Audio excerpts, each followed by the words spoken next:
각종 주장과 소문이 등장하였습니다. 프랑스는 미국산 닭고기에 호르몬이 많아 남성 건강에 악영향을 준다고 주장했고, 안녕하세요. 우리의 무역 통상 현장 속 흥미진진한 비하인드 스토리를 전해드리는 통상이몽의 스토리텔러 오윤진입니다. 요즘 뉴스를 보면 관세 이슈가 유난히 자주 등장합니다.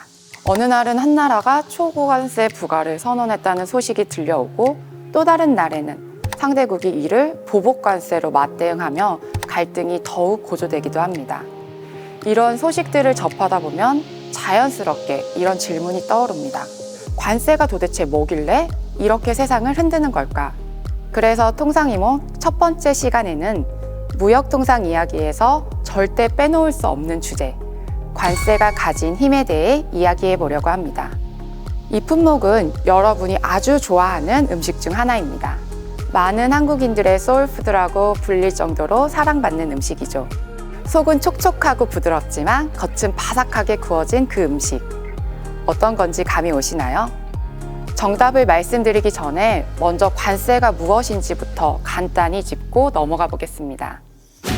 많은 분들이 관세를 외국에서 들어오는 물건에 붙는 세금 정도로 생각을 하시는데요. 관세는 그 이상의 의미를 갖습니다. 지금 세계 경제는 그 어느 때보다 불확실합니다.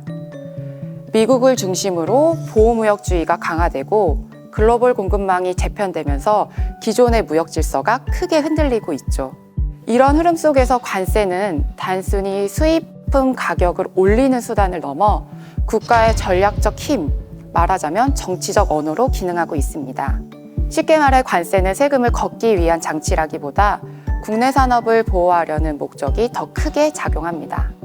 관세를 부과하면 외국 제품의 가격이 올라가고 그만큼 우리 기업이 경쟁력을 확보할 수 있게 되기 때문입니다. 또한 관세는 정책 수단으로도 활용됩니다. 특정 산업을 육성하거나 무역 협상에서 상대국을 압박하는 도구로 쓰일 수 있습니다. 마지막으로 관세는 세수 확보, 즉 재정 보충의 기능도 갖고 있지만 오늘날에는 앞서 말한 산업 보호와 정책적 활용의 역할이 훨씬 더 중요하게 작용하고 있습니다. 정리하자면 관세는 경제를 지키는 방패이자 정부가 협상 테이블에서 꺼내는 카드, 그리고 때로는 외교적인 무기가 되기도 합니다.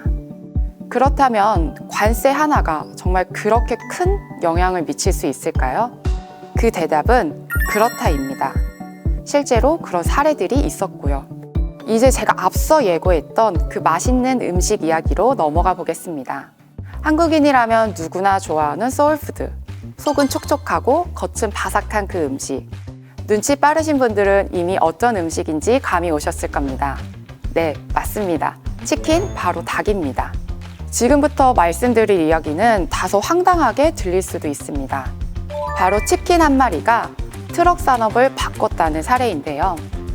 1960년대에 미국과 유럽 사이에 대체 무슨 일이 벌어졌기에 이런 이야기가 나오는 건지 살펴보겠습니다.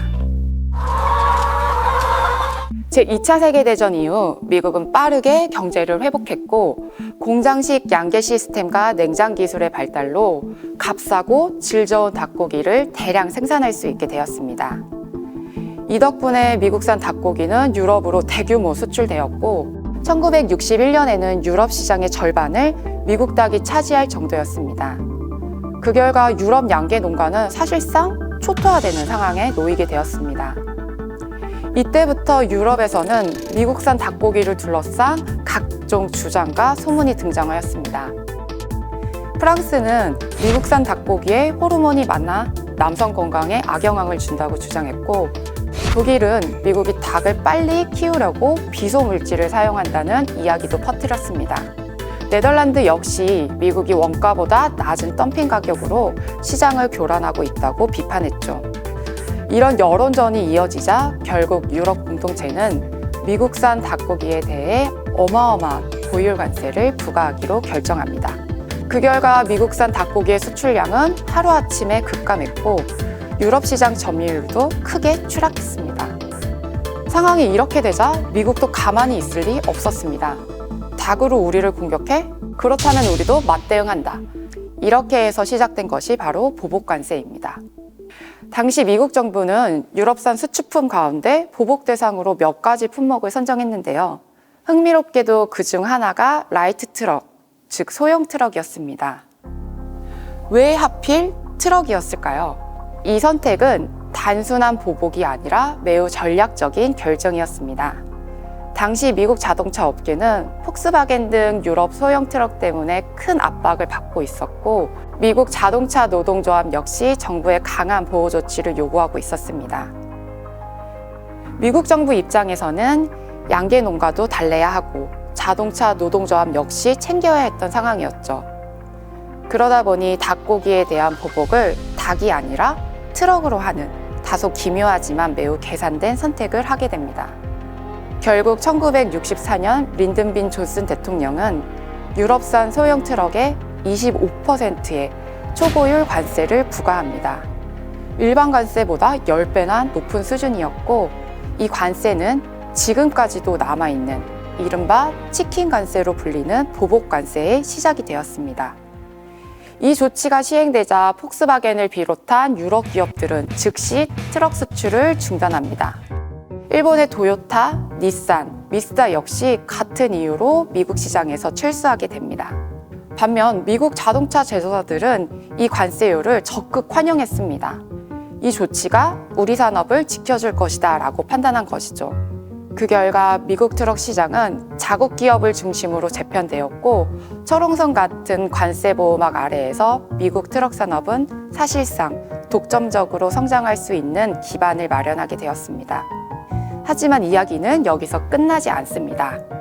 기업들이 높은 관세를 피하기 위해 기상천외한 우회 전략을 내놓기 시작했기 때문입니다. 어떤 기업은 트럭을 완성차가 아니라 부품 형태로 들여와 미국에서 조립했고, 어떤 기업은 굳이 필요하지도 않은 뒷좌석을 만들어 승용차로 분류되도록 해서 트럭 관세를 피해갔습니다. 스바루 차량은 사용할 수도 없는 작은 뒷좌석을 뒤쪽으로 향하게 설치해 관세를 회피한 대표적인 사례죠. 그런데 이런 모든 꼼수를 뛰어넘는 사례가 있습니다. 바로 이 고율의 관세의 최대 수혜자였던 미국 기업 포드입니다. 포드는 자신들이 만든 보호 장벽을 스스로 우회했는데요. 포드는 유럽에서 트럭을 들여올 때 뒷좌석과 창문을 붙여 승용차처럼 위장한 뒤 수입하고, 미국에 도착하자마자 다시 떼어내 원래의 화물차 형태로 되돌리는 방식을 사용했습니다. 명백한 관세 회피의 전략이었고, 결국 적발돼 벌금을 내게 됩니다. 이처럼 관세 하나가 시장의 구조를 완전히 바꿔놓을 수 있습니다. 치킨텍스는 트럭 가격을 끌어올리며 미국 자동차 산업을 픽업 트럭과 SUV 중심으로 재편하는 결정적 계기가 되었습니다. 놀랍게도 이 관세는 지금까지 유지되고 있으며, 최근 무역협정에 따라 2041년까지 연장되기도 했습니다. 프랑스는 구글, 메타, 넷플릭스 같은 미국 IT 기업들이 세금을 거의 내지 않고 있다고 주장하며, 미국이 선택한 대응 수단은 관세였습니다.